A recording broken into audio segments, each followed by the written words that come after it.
Okay, this is the Unit 2 and 3 Quadratics review. So the first type of things we're looking at is quadratic equations. There's three forms we're used to. We're used to seeing the general form, ax squared plus bx plus c. Then we have our standard vertex form. We're used to seeing the h become a p and the k becoming a q. That's what we're used to. But you're going to see it both ways, okay? So you might want to just put p and q there, okay? Because that's what we use. We use p and q, okay? Other books use H and K, but it doesn't matter. Factored form, we're also used to seeing this. We're also used to seeing that being an S or an R and an S, but M and N really doesn't matter. It's all good. So there are three types of factoring. We're going to go through the different types of factoring. We're going to go through when we use different ones, okay? So if we take a look at the different ones when we use them for graphing. So using them for graphing, we take off the 0 on the end, you're noticing, and all we do is we put a y in front, and it's going to go in the y equals in our calculator, okay? So we've changed it from a function to an equation so that we can just put it into our y equals, okay? And again, h and k are our p and q. Now, when we analyze them, okay, these are the 7 characteristics we analyze for. So we analyze for the vertex, that is the highest or lowest point. Now your vertex is always going to be an x comma y number. So this is our p comma q number, okay, because that's our vertex, p comma q. The max or min point is going to be the q number. Okay, the axis of symmetry is the p number. We have to find the y-intercept. The domain for 90% of our quadratics is SXER, okay? Unless it's problem solving. If it's problem solving, they're going to give us an actual boundary. And it's going to be from 0 to the boundary, okay? Now, the range has to state whether you're going up or down. So if it's pointing upwards, you're going to have the one on the left here. Y is greater than or equal to the min number, which is your Q number. So that Q number goes in there. Same as over here. The max number will also be the Q number from the vertex. Okay? So it's either going to be a max or min point. So max would look like this. That would be a max point. And this guy right here would be a min point. Okay? The tails are pointing upwards. Okay. So, x-intercepts. Quadratics may have 1, none, or 2 x-intercepts, okay? So there's 3 possible solutions. So we could have 0 solutions, 1 solution, or 2 solution. And all it's talking about is how many times does the graph touch the x-axis. I have honestly seen on the grade 12 diploma, because they use quadratics as well, I've seen them do this. And they've got a quadratic on there, and they ask for the number of solutions. How many times does that quadratic touch x? 2. That's all it is. It's just looking for how many times it's touching the x-axis. That's an easy give me one right there. And guess what? You guys are probably going to have something similar to that on your final exam. Usually the numeric responses. Okay? All right, so watch out for those questions. Now, we have them written in 3 different forms, so we have to analyze in 3 different forms, okay? So we have to know what each of them mean. So when we move down here, each of the forms has specific characteristics that the actual equation reveals, and we're going to discuss that. So right now, with general form, we're going to list what A, B, and C are. So A is in front of x squared, B is in front of x, and C is always the constant, the y-intercept, okay? This is your A guy in front of x squared. All right. So we're going to find the vertex. Now, how do you find the vertex? Everything is in your second trace menu. So you're going to be using second trace, and it's going to be number 3 or number 4, depending on whether you're going to find a minimum point or a maximum point, okay? So if it's a minimum point, you'll be finding number 3. If it's a maximum point, you'll be finding number 4. Okay? So this is what our graph actually looks like on the left-hand side. And these points that I've circled here, those are actual x and y intercepts. Okay? Those are the ones that we had to identify. Now, they didn't give us a problem-solving situation, so our domain is always XER.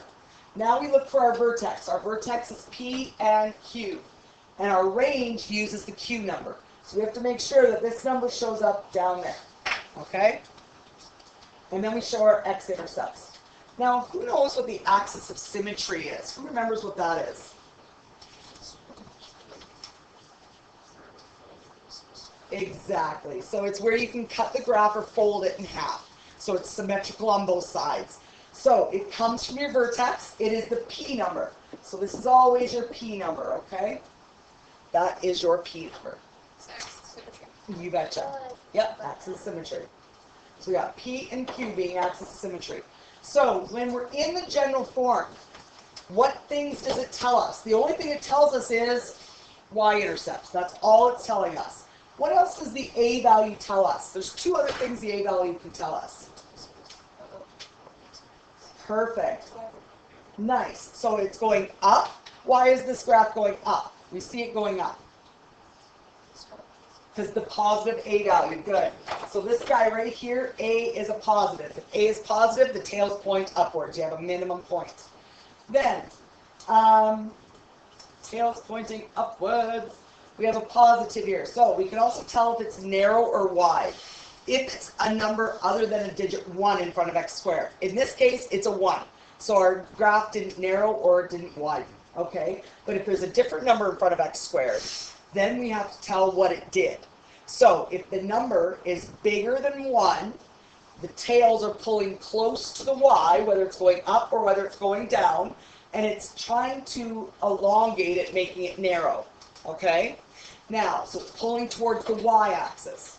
Now, if it is widening, that's going to be a decimal number between 0 and 1. So it's 0.5. That means your normal graph is going to press down to the x-axis. Or if it was pointing down, it's going to press upwards to the x, getting wider. Okay, so that's what the A value tells us. So this guy is neither getting wide nor skinny. He is just staying the same. All right, so a couple things we know about our general form. Now we're going to go into vertex form. Vertex form, what do we remember from this guy? Well, we have to label. We have A, P, and Q. H is our P, K is our Q. So now we've got our numbers identified. But when we take our vertex out, the P number has to change signs because he's in brackets in the equation. So when we take him out as a vertex coordinate point, he is actually a positive number because he's negative to begin with. Okay? So this guy now, our vertex is at positive 5. Okay? So we know this guy is at positive 5, 3. That's our lowest point. Okay? The A number is positive, so it's going upwards, and it's a 2. It's bigger than 1. So this guy is narrower than our other graph. Okay? It's narrower than the original graph. Now again, our max or min point, well, that's our Q number. Okay? Axis symmetry, P number. The y-intercept you can find it two ways. You can take and just basically do bed maths. Take the A number times this guy squared plus this guy. You're literally doing bed maths. Just forget x is there. So 2 times negative 5 squared plus 3. Okay, so 25 times 2 is 50 plus 3 is 53. Now, that's one way to do it, or if we want to find a y-intercept, x is always 0. So we would just go second trace, number 1, value of x is 0, it would tell you your y-intercept. Okay? So again, everything is under the second trace features in the calculator. We can't forget that. All right, again, our range is going to have our Q number in it. Does this guy touch x at all? No, he doesn't touch x at all. So this guy's going to have no x-intercepts. This is one of the examples where we have 0 solutions. Okay? All right. Now let's take a look at factored form. What does factored form tell us about things? Okay. So factored form, this first one doesn't have a bracket. So if he doesn't have a bracket, x is basically equal to 0 then. Here, what makes this bracket equal to 0? A negative 4 does. So if we're trying to find out where this guy touches x, that gives us our x-intercepts immediately. That's what factored form is giving us. So we know it touches at 0 and -4. First two things. Now, it's going to give us an A, an M, and an N. M and N are your x-intercepts. Well, we only have one set of brackets. If you've only got one set of brackets, that means one of your x-intercepts has to be a 0. Okay, because that's its original x sitting attached to the bracket. All right, now your max and min point, in this case, you're going to have to find the vertex by doing second trace, max or min. Okay, this guy is a negative, so what is that telling us? It's pointing down if it's negative, okay? And it's a 3, so is it getting wide or narrow? Narrow. So this guy is getting narrow. So if we were to draw this graph, where's his x-intercepts? Well, x-intercepts are at 0, 0, and -4. 0, 0, and -4. And our y-intercept is at where? What's our y-intercept? Right at 0. So we're going down. This guy's going to be like this. Okay? And we're going to have our vertex right there, our max point. Okay? And that's going to be at -2 and 12. All right. Again, axis symmetry, there's our P and our Q. So that gets this guy being our P, and the range has our Q. Okay? How are we doing so far? Are you starting to remember this stuff? Is it coming back? Yeah. Yeah? Good. All right. I wish I would have had this before yesterday. I apologize. I was so sick. Couldn't even hold my head. Okay. What does A tell us? Well, this is going to describe what we've already discussed. So it tells us up or down. It also tells us narrow or wide. Okay, we've discussed those already. So we're just going to show examples. Okay, so +3, graph's going up, and it's narrow. -2, graph's going down, and it's also narrow. Now, how do we solve for vertex, max, or min point? Again, you put the equation in your y equals, and then you do second trace, find the max or min. Okay? How do you solve for A when only given a point or a vertex point? So, there's a couple ways to solve for the variable A. Okay? So, solving for A completes our equation. So what they're going to do is they're just going to tell us a couple things. Here's your vertex, and here's a point it goes through. If that's the point it goes through, you want to make the left-hand side of the equation equal to the right-hand side. So you're going to solve for A. So what you're going to do is your vertex, we're going to change these to P and Q. This guy's our P, this guy's our Q. Now, P's going back in brackets, so what does he have to do? If P's positive outside of brackets and I put him in, what's he going to do? Switch to a negative. Good. Our point, this becomes our X number, this becomes our Y number. Okay? So, let's just take a look and do that question real quick here. Is that question solved on the next page? Yeah. It is? Oh, okay. All right, so let's just run through the steps to make sure everybody knows what we're doing here, okay? So, it's on the next page. So, we've got 57 was the Y number, because remember you had the point. You had the point was at -3 and 57. So -3 is your X, 57 is your Y. So that's why 57 is over here. That's your Y number. Here's your X number. There's your P number and your Q number. So now all it is bed mass. Okay? They're literally doing bed mass. So we're going to solve inside this bracket first. We get a -5.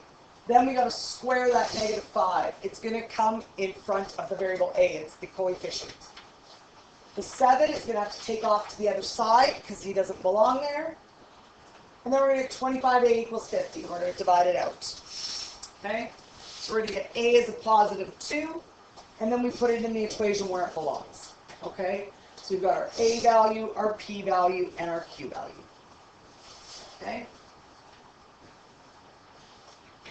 Now, what if they give you x-intercepts and a point?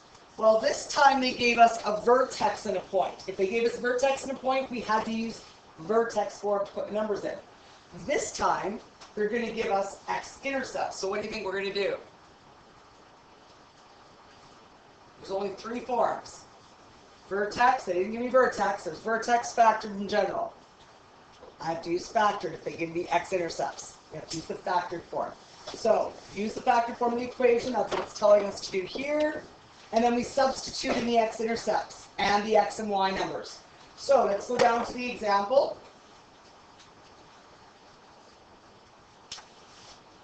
So, we've got x-intercepts 5 and negative 3. So they're going to go in as the m and the n, and you're going to notice in the brackets they go in as opposite sides. This negative, negative, just put a positive there. So that should just be a positive 3. He's going in as a positive 3. All right.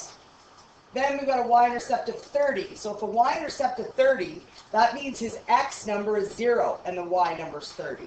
You have to remember that, because some people forget, well, they didn't give me a coordinate point, but they actually did.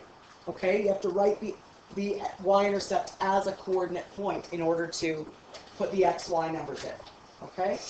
So, again, we're substituting numbers in. We're going to multiply these and use it as the coefficient. When we do that, we're going to get a negative value for our a. So this is telling us our graph is going down. Okay? That's what that one's telling us. Is it going to be a narrow or wide graph? What do you think? It's narrow because the number is greater than 1. Okay? The digit itself, not the positive negative part, but the digit. When it's greater than 1. When it's greater than 1. Yeah. Okay. Now, how do you solve for the axis of symmetry when they only give you 2 points?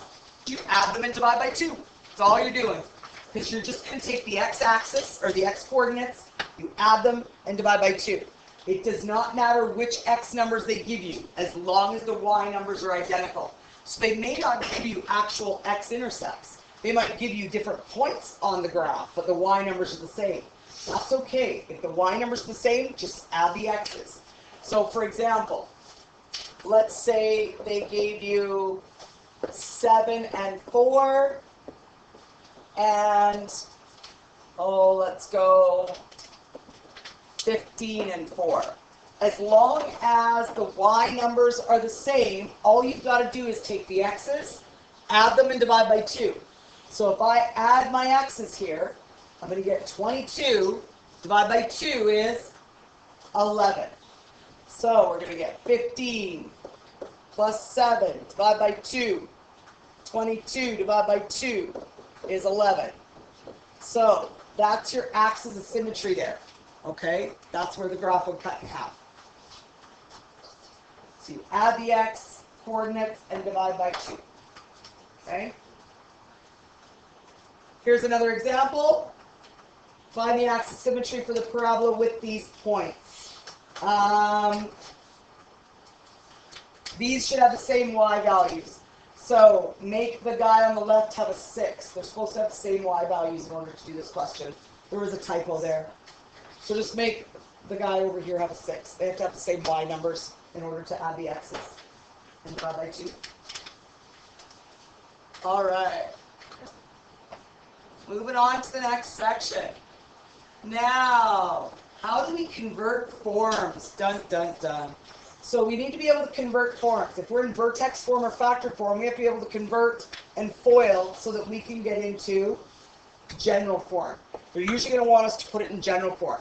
Now, let the test help you answer it. If there's a question that's multiple choice, and they say, here's your equation, like example 1, let's say they give you this equation, and they're going to give you multiple choice answers.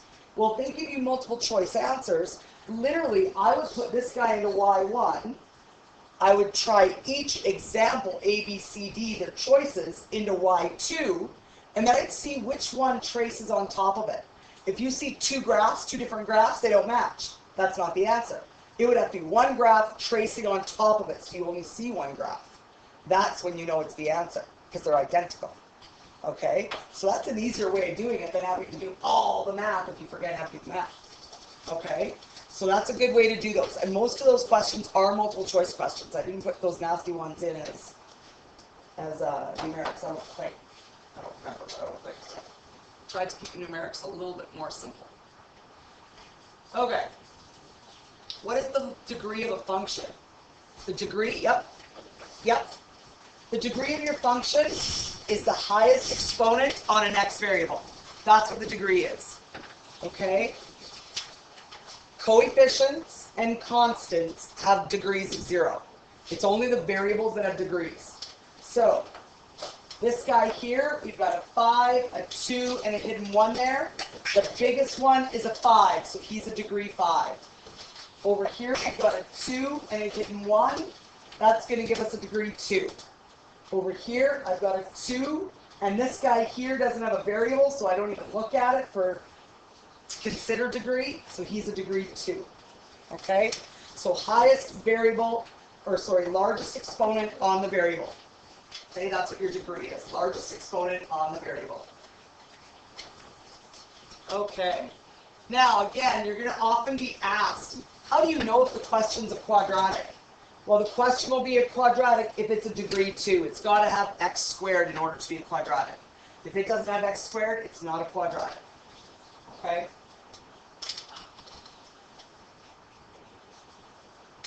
All right. Now, quadratic regressions. You can cross off number 9. We only did them once or twice. I'm not going to put them on your final. Okay? Keep it because these notes will help you in grade 12. Okay? Or in 20-1 if you're taking 20-1. But they'll help you in either grade 12 course. So do keep your quadratics notes. But this we don't tackle a lot until grade 12. Okay? And it's only in -2 grade 12. It's not in -1 at all. Okay. What does it mean by solve the quadratic? All it means is find the x-intercepts. Okay. X-intercepts have 2 other names. They actually have 3 other names. Roots, zeros, and solutions. So we have 3 names. Roots, zeros, and solutions. That's why they call it solving. Okay, roots, zeros, and solutions.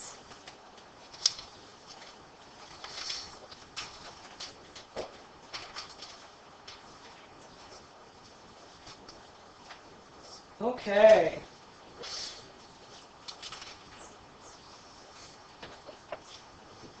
Now we're going to go into the problem-solving stuff and quadratic formula. We're only going to spend another couple minutes on this stuff. So problem-solving is going to use quadrant 1, where everything's positive. Remember, you can't have negative distance, negative time. Problem-solving is always in quadrant 1. Okay, Connor, Micaiah, put your phones up here, please. Thank you.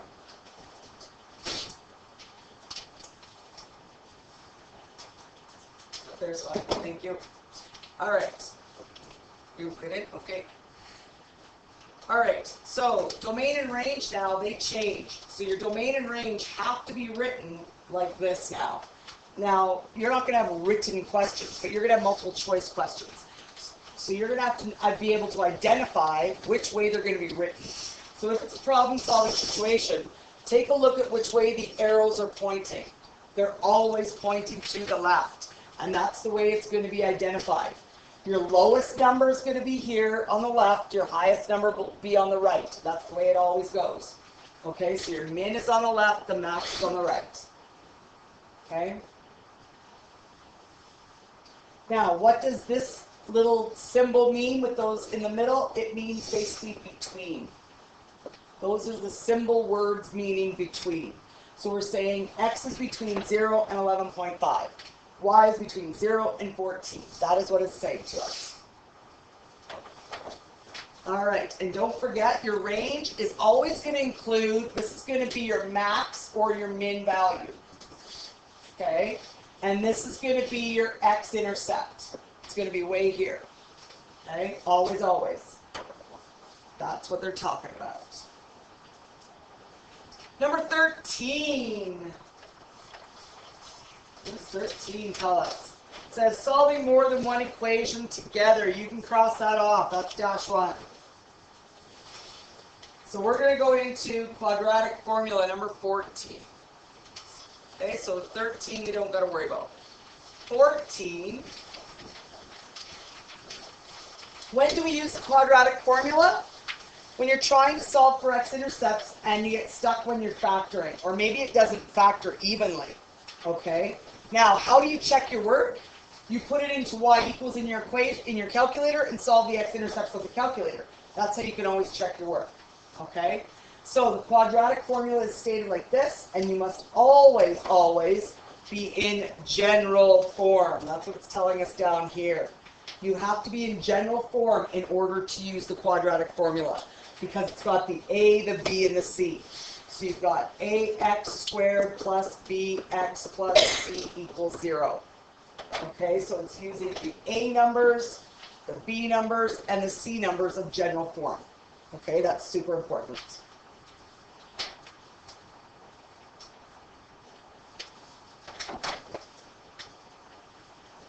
And then you just basically type them in and see how you do. So, for example, we go down and we see the example being written for us. How do we know if there's no solution? How do we know if there's no solution? Yeah. So if we get to this point right here and we add those numbers together and there ends up being a negative under the root sign, you can't solve it. So that means there's no solution. So that means you've actually got a situation where the quadratic doesn't touch the x-axis. It's one of those. Okay? So that's the type of situation you're going to get if there's a negative under the root sign. Okay? That's why it's doing that. Number 15 is -1, so you can get rid of number 15. So you can actually just get rid of that whole last page. Whole last page, completing square. Now, numbers of solutions. We did talk about numbers of solutions, but I just want to write that up again real quick.